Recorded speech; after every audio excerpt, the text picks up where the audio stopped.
আসসালামু আলাইকুম, আপনাদের সাথে আছি আমি ফায়াজ রহমান। আজকে আমরা জানবো জাভাস্ক্রিপ্টে কিভাবে ভেরিয়েবল ডিক্লেয়ার করা যায়। চলুন শুরু করা যাক। ভেরিয়েবল ডিক্লেয়ার করার জন্য আমরা একটি ফাইল ক্রিয়েট করে নিই, যার নাম দিচ্ছি variable.js। জাভাস্ক্রিপ্টে মূলত তিনভাবে ভেরিয়েবল ডিক্লেয়ার করা যায়। একটি হচ্ছে বার, আরেকটি হচ্ছে লেট এবং লাস্ট হচ্ছে কনস্ট্যান্ট। মূলত জাভাস্ক্রিপ্টে তিনটি ধাপেই ভেরিয়েবল ডিক্লেয়ার করা সম্ভব। সেই তিনটি কিওয়ার্ডগুলো হচ্ছে বার, লেট এবং কনস্ট। এই তিনটি কিওয়ার্ড ইউজ করে মূলত জাভাস্ক্রিপ্টের মধ্যে ভেরিয়েবল ডিক্লেয়ার করা সম্ভব। আমরা যদি প্রথমে বারের দিকে লক্ষ্য করি, তাহলে আমরা যদি বার দিয়ে যদি একটি ভেরিয়েবল ডিক্লেয়ার করি,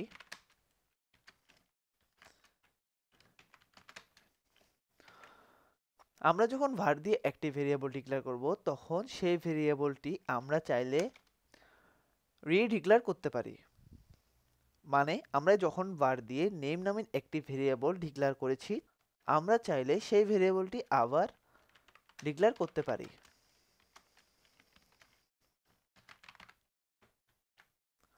আমরা যদি এখন নাম নামক ভেরিয়েবলটিকে কনসোল করে দেখি,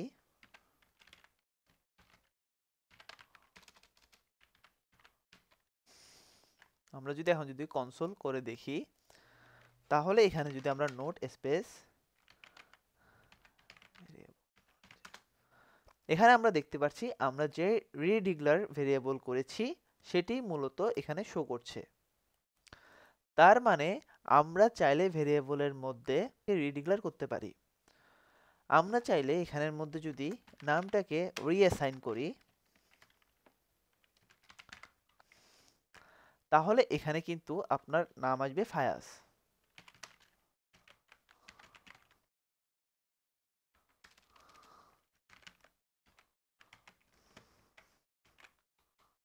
দেখুন এখানে নেম এসেছে ফায়াজ। তার মানে আমরা var দিয়ে ভেরিয়েবলকে রিডিক্লেয়ারও করতে পারি এবং রিঅ্যাসাইনও করতে পারি। আমরা যদি এই অংশটুকু কমেন্ট আউট করে রাখি, এখন যদি আমরা লেট কিওয়ার্ডের মাধ্যমে ভেরিয়েবল ডিক্লেয়ার করা দেখি, তাহলে আমরা যদি লেট দিয়ে যদি একটি ভেরিয়েবলের নাম ডিক্লেয়ার করি, এখন যদি আমরা যদি কনসোল করে দেখি,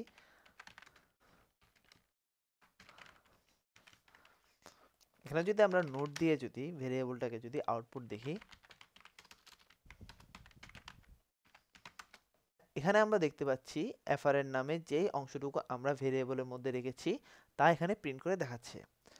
লেটের মাধ্যমে আমরা চাইলে ভেরিয়েবলের মানকে রিঅ্যাসাইন করতে পারি। আমরা যদি এখানে যদি নেম ইকুয়াল জাভাস্ক্রিপ্ট প্রোগ্রামার লিখি, এখন যদি আমরা যদি এখানে নোট করে দেখি, নোট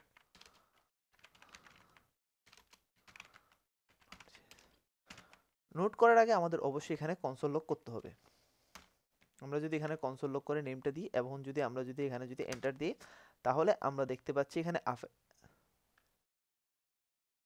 এখানের মধ্যে আমরা এই অংশটুকু সেভ করিনি। আপনাদের মাথায় রাখতে হবে, যখন আমরা কোনো কিছু লিখব তখন আমাদের অবশ্যই এই অংশটুকু, আমরা যখন কোনো কিছু এখানের মধ্যে লিখব তখন আমাদের অবশ্যই সেভ করে নিয়ে তারপরে নোটের মধ্যে আউটপুট দেখতে হবে। আমরা যদি এখানে খেয়াল করি, তাহলে এখানে দেখতে পাচ্ছেন সাদা গোল বৃত্তই দেখা যাচ্ছে, যার কারণে এখানে এখনো সেভ করা হয়নি। আমি যদি কন্ট্রোল এস দিয়ে সেভ করে নিই, এখন যদি আমি নোট করে আপনাদের দেখাই, তাহলে এখানে দেখতে পাচ্ছেন আপনারা জাভাস্ক্রিপ্ট প্রোগ্রামারটা রিঅ্যাসাইন হয়ে গিয়েছে। এখানে আমার নেম এফআরএন যেই ভেরিয়েবলটি আছে সেটি এখানে এসে জাভাস্ক্রিপ্ট প্রোগ্রামার হয়ে গিয়েছে, মানে আমার এই ভেরিয়েবলটি রিঅ্যাসাইন করা হয়েছে। কিন্তু আমি যদি এখানে যদি লেটের যে ডিক্লারেশনটি আছে সেটি যদি আমি রিডিক্লেয়ার করি, লেট নেম ইকুয়াল প্রোগ্রামার দিয়ে যদি আমি যদি এটাকে যদি রিডিক্লেয়ার করি,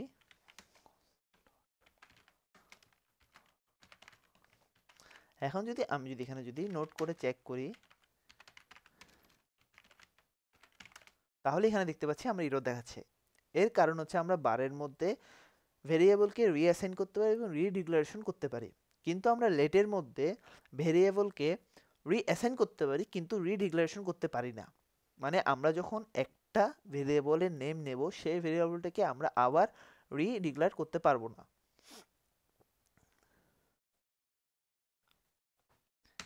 এখন যদি আমরা কনস্ট্যান্ট দেখি,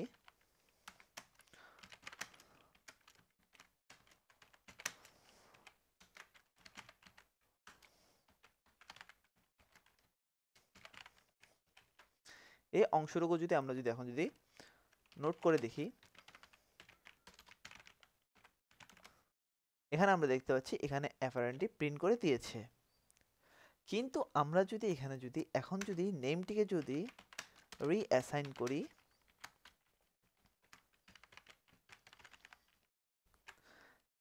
এবং এখানে যদি আমি কনসোল করে দেখি,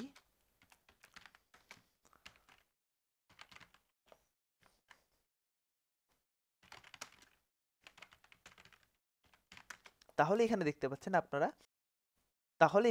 দেখতে পাচ্ছেন এখানে এরর শো করেছে। এর কারণ হচ্ছে আমরা কনস্ট্রেন্টকে কখনোই রিঅ্যাসাইন এবং রিডিক্লারেশন কোনোটাই করতে পারবো না।